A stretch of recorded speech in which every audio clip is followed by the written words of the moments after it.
Je n'aurais jamais imaginé qu'une visite puisse bouleverser ma vie complètement. Je suis Laura, 42 ans, mère dévouée, épouse fidèle de Raphaël depuis plus de 20 ans. Nous avons 2 magnifiques enfants, Amanda, 18 ans, et Lucas, 16 ans. Notre foyer a toujours été le portrait de la famille idéale, ou du moins c'est ce que je croyais.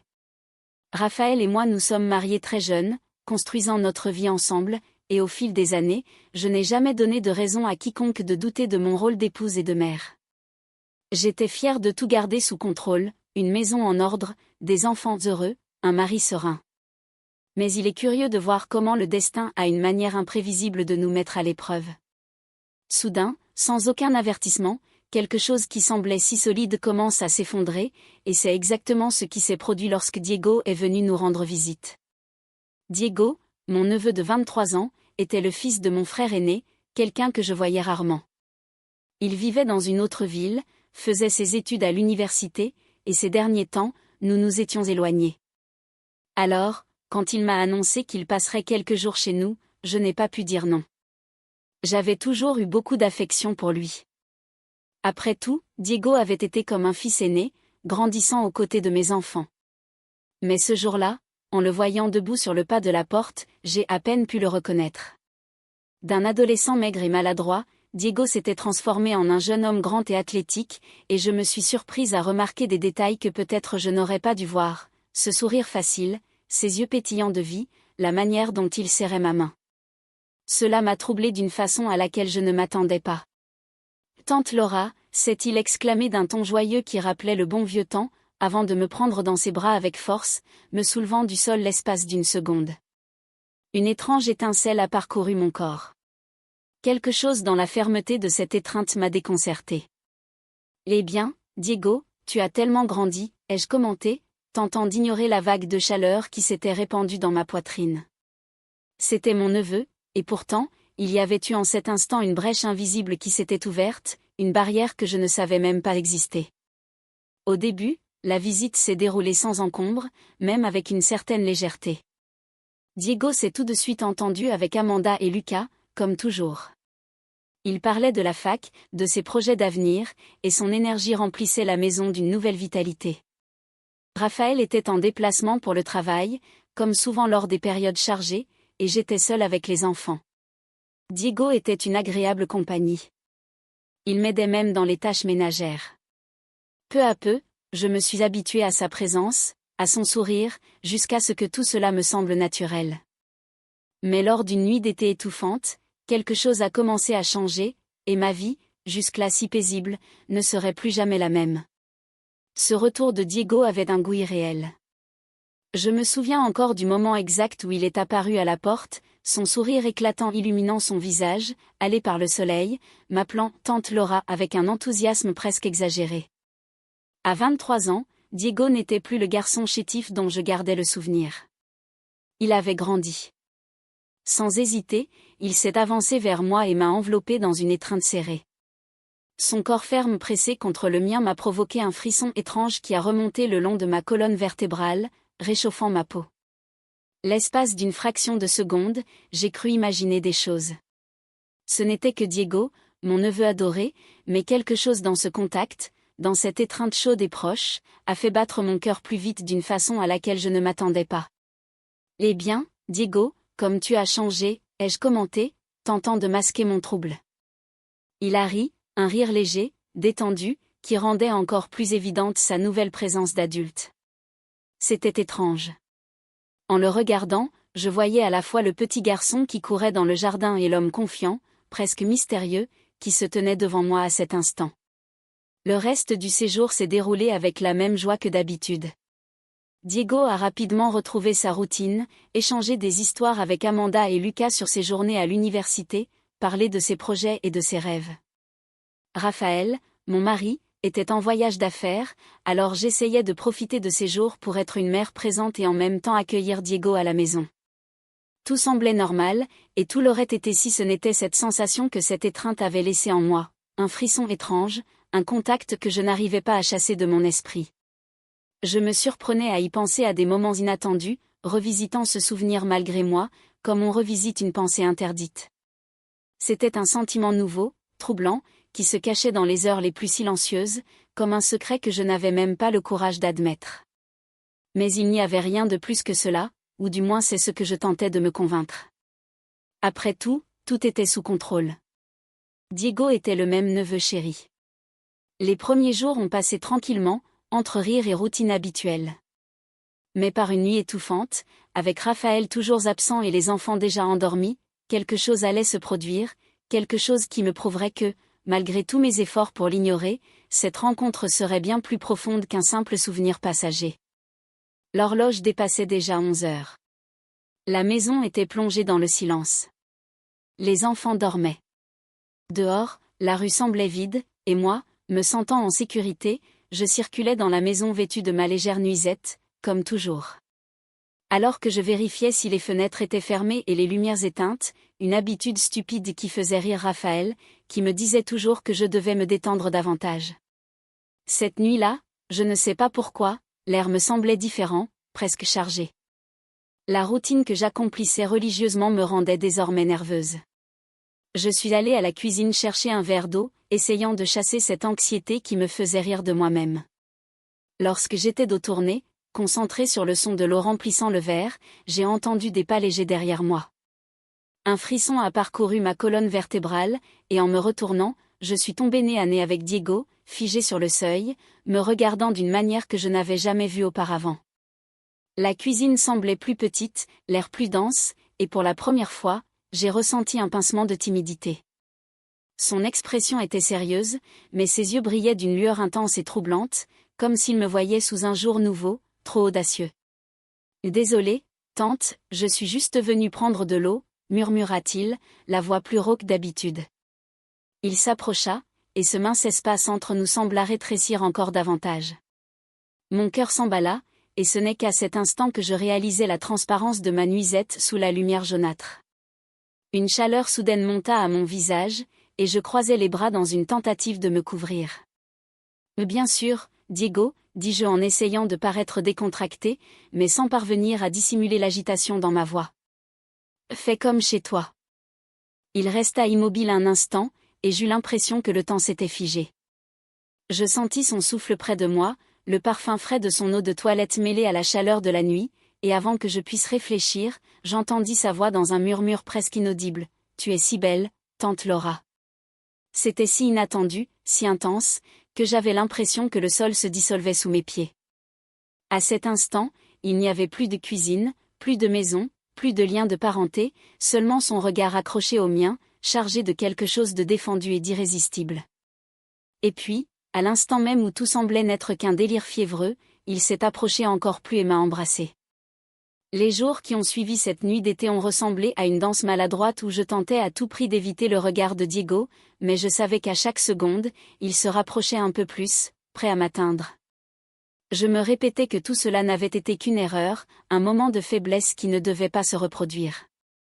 Pourtant, quelque chose en moi refusait d'oublier l'intensité de ce baiser, l'urgence de quelque chose qui avait été réprimé trop longtemps et qui à présent envahissait chacun de mes pensées. La maison, autrefois emplie de rires et de cris, était devenue un lieu où le silence pesait, suffocant. Chaque fois que Diego passait près de moi, l'air semblait s'alourdir, et le simple fait de bouger me demandait un effort. Je sentais son regard sur moi à chaque mouvement, à chaque détour. Il était là, et en même temps, il semblait être partout, dans chaque pièce, chaque couloir.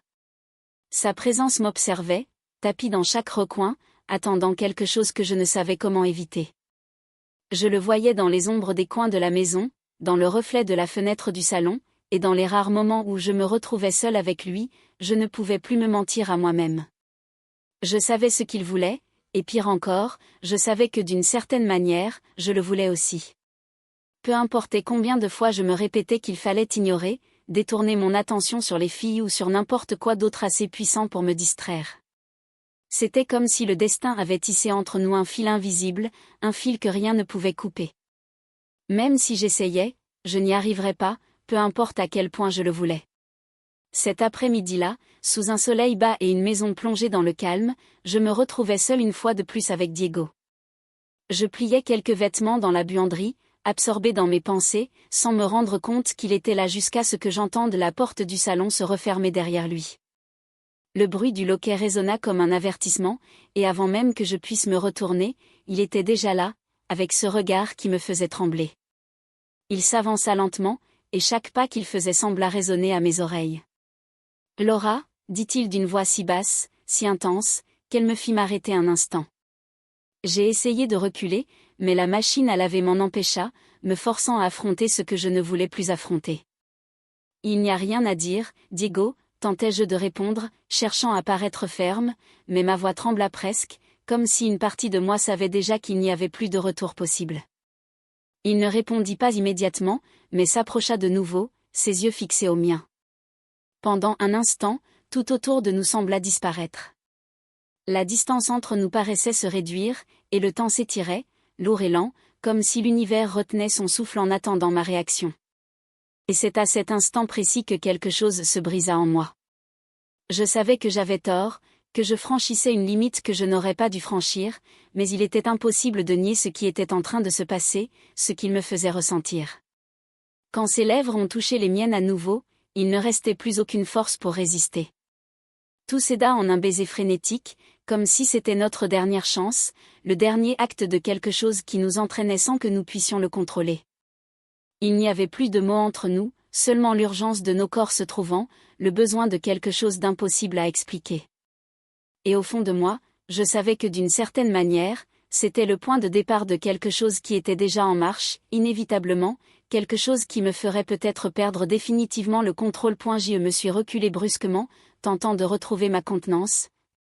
Mais le regard de Diego ne m'a pas laissé m'échapper, tandis qu'il restait là immobile, son regard figeant ce moment dans l'éternité. Je me suis senti perdu dans un tourbillon de sentiments que je comprenais à peine. Mais il y avait autre chose, quelque chose qui approchait sans prévenir, qui se mettait en marche, tandis que j'essayais en vain de nier ce qui était en train de se passer. Chaque pas que je faisais dans la maison me semblait plus lourd, comme si le sol sous mes pieds était sur le point de s'ouvrir. La culpabilité m'étouffait, mais il y avait autre chose, quelque chose de dangereux et d'irrésistible qui me rendait incapable de lutter contre. À chaque regard échangé avec Diego, à chaque geste inattendu, la tension entre nous devenait de plus en plus palpable, comme si le temps s'arrêtait lorsqu'il était proche, et que le reste du monde n'était qu'un flou lointain. Je savais que je ne pouvais pas continuer ainsi, mais en même temps, je sentais que je n'avais pas la force de m'éloigner de lui. C'était un jeu de cache-cache, une danse de volontés interdites. J'essayais de m'occuper, de me perdre dans les petites choses du quotidien, mais à chaque mouvement, à chaque respiration partagée dans l'air devenu trop rare de la maison, quelque chose me ramenait inévitablement à lui. Diego, avec ses yeux perçants et cette présence écrasante, était toujours là, prêt à transformer le moindre geste en quelque chose de bien plus grand. Cet après-midi-là, après que les enfants soient partis à l'école, la maison est tombée dans un silence oppressant. J'étais en train de plier le linge dans la buanderie lorsque la porte s'est refermée derrière moi. Mon cœur s'est emballé. Ce n'était pas possible, il ne pouvait pas être là encore une fois, sans prévenir, sans un mot, mais avec cette même urgence brûlante qui nous liait. Diego se tenait devant moi, plus proche que je n'aurais jamais imaginé qu'il puisse être. « Laura » dit-il d'une voix basse chargée de quelque chose qui me fit hésiter. « Il faut continuer. » Je voulais dire non, que cela devait s'arrêter, que c'était une erreur et que je ne pouvais pas continuer. Mais quand je l'ai vu s'approcher, la raison m'a échappé. Je me suis reculé jusqu'à sentir la machine à laver contre mon dos. « Il n'y a rien à continuer, Diego », ai-je murmuré en essayant de paraître ferme. Ce qui s'est passé était une erreur. Mais il n'a pas reculé. Il ne s'est pas éloigné. Ses yeux, à présent si proches, étaient emplis d'un mélange de désir et de vulnérabilité qui m'a immédiatement désarmé. « Ce n'était pas une erreur », a-t-il murmuré, comme s'il savait qu'au fond j'avais ressenti la même chose. « Toi aussi, tu l'as senti. Je sais que tu l'as senti. » Ces mots ont résonné en moi comme un coup de tonnerre, et tout ce que j'avais tenté de réprimer a cédé. Avant que je ne puisse dire quoi que ce soit, ses lèvres étaient sur les miennes, exigeantes, implacables. La raison, la moralité, le poids de la culpabilité, tout s'est effacé en un instant. Il n'y avait plus que ce baiser, cette force brûlante impossible à éteindre. Et puis, sans même m'en rendre compte, tout ce que j'avais essayé de nier s'est transformé en quelque chose d'incontrôlable. Je n'ai pas pu m'arrêter. Son corps s'est pressé contre le mien avec une urgence qui ne laissait aucune place aux regrets ni aux excuses, et bientôt nos vêtements sont tombés, et nous avons fait l'amour là, dans cet endroit où tout semblait parfait. Chaque contact m'arrachait un peu plus à moi-même, m'éloignant de tout ce que je croyais juste. Tout autour de moi a disparu, même la réalité. Mais rapidement, la sensation d'avoir fait quelque chose d'irrévocable, d'avoir brisé quelque chose en moi m'a frappé comme un coup de poing. Je savais ce que cela signifiait, je savais que tôt ou tard la vérité éclaterait, et avec elle les conséquences. Mais pour cet instant, j'étais perdu dans quelque chose de plus fort que moi. C'est de la folie, ai-je murmuré, la voix brisée, mais sans conviction. Je sais, a répondu Diego avec une intensité qui m'a fait frissonner. Mais je ne peux plus rester loin de toi. À ce stade, je n'avais plus de mots. Je n'avais que la certitude que, aussi mal que ce soit, j'étais déjà allé trop loin pour faire marche arrière. Cette nuit-là, ce que j'avais entre les mains n'était pas seulement du désir, c'était une décision qui allait tout changer. Et quand les lumières se sont éteintes et que la maison s'est apaisée, j'ai su que la situation allait devenir encore plus compliquée. Raphaël, mon mari, reviendrait plus tôt que prévu, et avec lui le poids de savoir que tout risquait de s'effondrer. C'est ainsi que le lendemain matin est arrivé, apportant non seulement la promesse d'un nouveau jour, mais aussi la peur de ce qui approchait. La maison semblait différente. La lumière douce du matin inondait le salon, comme si le jour tentait d'effacer l'obscurité des derniers jours. Mais je savais que rien ne redeviendrait comme avant. Diego était là devant moi, ses yeux fixés dans les miens, comme s'il tentait de lire mon âme, de comprendre si j'étais vraiment prête à le laisser partir. Je pars plus tôt que prévu, dit-il d'une voix calme, presque distante. Mais derrière cette sérénité apparente, il y avait autre chose, un poids, une demande qu'il n'arrivait pas à formuler. L'université m'a rappelé, une urgence, ajouta-t-il avec un sourire faible, ce genre de sourire qui cachait bien plus que ce qu'il était prêt à admettre. Mes enfants, absorbés par leurs propres occupations, ne remarquaient rien. Ils ne perçurent pas la tension dans l'air. Ils ne réalisèrent pas l'adieu silencieux qui approchait, ni la douleur de perdre quelque chose qui n'aurait jamais dû exister, la douleur de vouloir plus tout en sachant que c'était impossible. Je voulais dire quelque chose, mais les mots se sont perdus dans ma gorge, engloutis par un mélange suffocant de culpabilité et de désir. Diego était à la porte, prêt à partir, et tandis qu'il prenait sa valise, le bruit de ses pas sur le sol résonnait plus fort que n'importe quelle parole que j'aurais pu prononcer. Nous n'avions pas réussi à tout dire, nous n'arrivions même pas à nous regarder sans que le silence ne hurle entre nous. « Laura » murmura-t-il, s'arrêtant un instant, la main posée sur la poignée. Je me suis avancée sans réfléchir, comme si une force magnétique nous attirait l'un vers l'autre. Il s'est retourné lentement, et avant que je ne puisse dire quoi que ce soit, ses bras m'ont entouré, me serrant dans une étreinte forte, comme si c'était la dernière. « Je ne veux pas te perdre, dit-il d'une voix chargée d'émotions retenues. Mais l'adieu était déjà tracé. Nous savions que c'était la fin de quelque chose qui n'aurait jamais dû commencer. J'ai essayé de rester digne, de forcer un sourire, mais c'était difficile. « Prends soin de toi, Diego », ai-je réussi à dire, sentant la douleur se répandre dans ma poitrine. « Toi aussi », fut tout ce qu'il répondit, puis il s'éloigna une fois de plus, portant sur ses épaules le poids d'un au revoir que je savais être insupportable. Lorsqu'il est monté dans la voiture, j'ai regardé par la fenêtre, essayant de graver chaque instant, chaque détail. Nos regards se sont croisés une dernière fois avant qu'il ne tourne la clé et commence à s'éloigner. À cet instant, le monde sembla arrêter, le son de son départ résonna dans mes oreilles comme un silence assourdissant. Je l'observais disparaître au loin, et une partie de moi sut que quelque chose en moi s'en allait aussi. Il ne partait pas seul.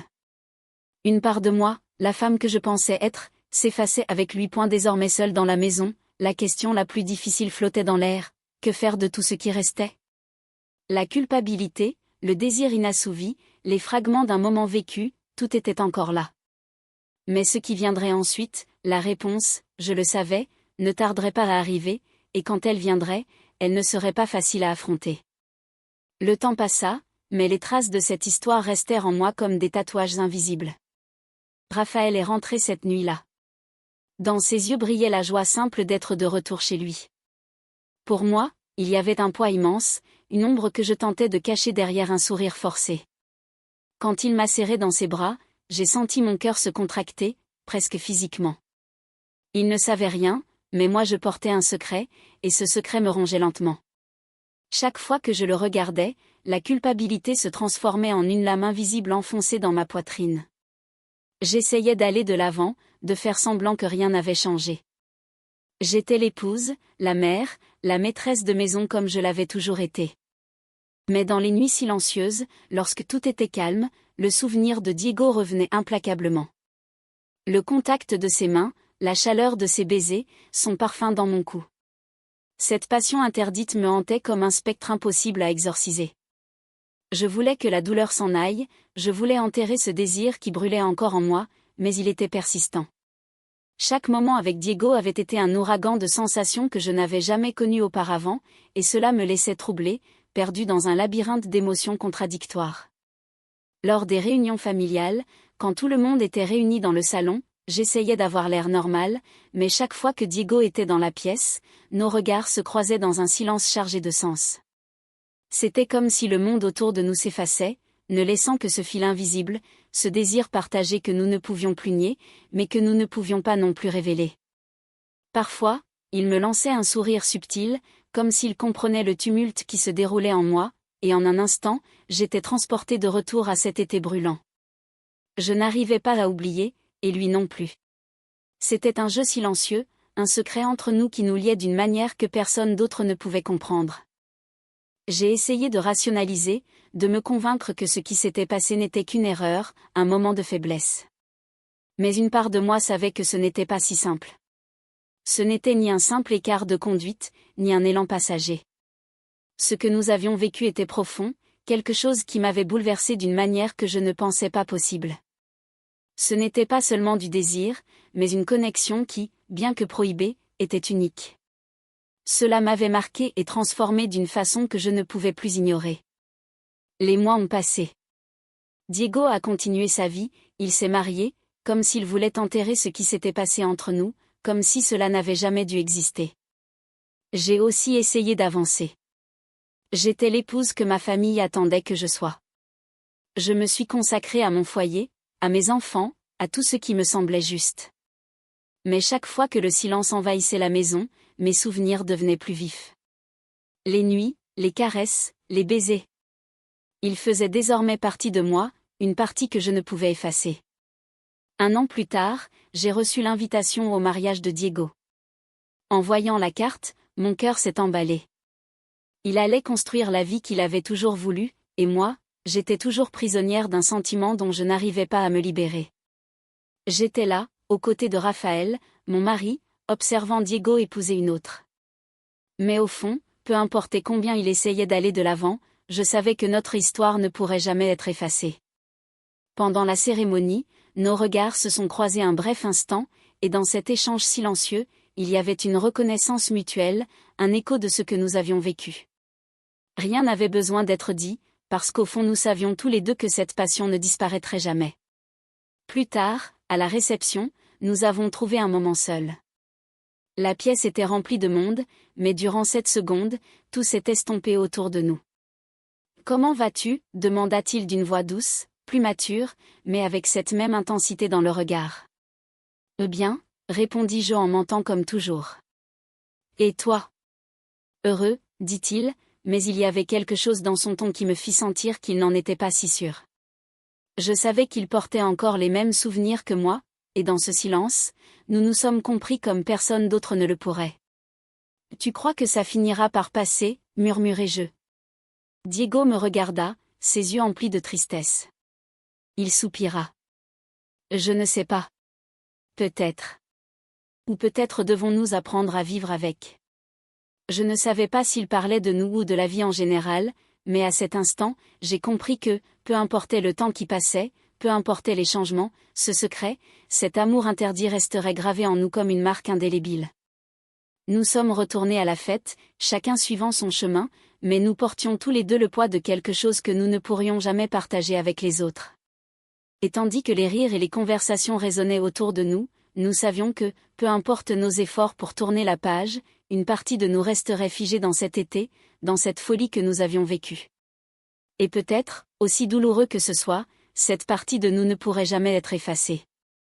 Parce qu'au bout du compte, l'amour, le désir, les choix que nous faisons, ce sont ces choses qui nous définissent.